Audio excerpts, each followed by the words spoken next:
السلام عليكم. هذه رسالة إلى السيد القائد العام للقوات المسلحة دولة رئيس الوزراء، إلى السيد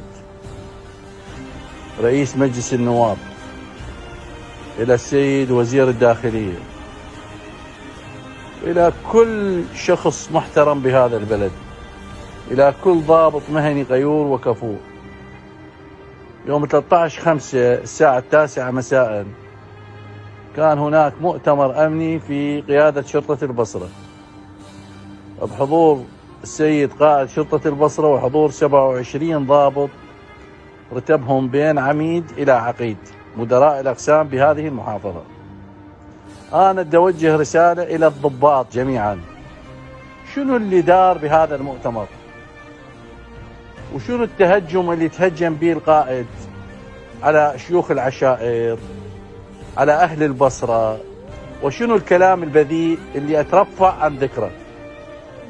هذا الموضوع بحاجة إلى محاسبة، هذا الموضوع بحاجة أن نقف أمامه، هذا الموضوع بحاجة إلى عدم المصالحة، هذا الموضوع بحاجة إلى حساب عسير وكبير جدا من قبل المسؤولين.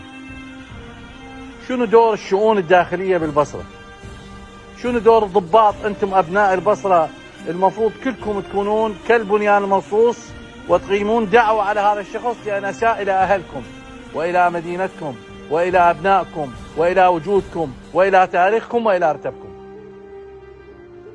أنا أشكر موقف الضابط محمد السعدون، هذا الموقف البطل، هذا الموقف الرجولي اللي ما قبل بالإساءة على أهله وعلى ناسه، وقام الآن هو عنده دعوة هذا الضابط.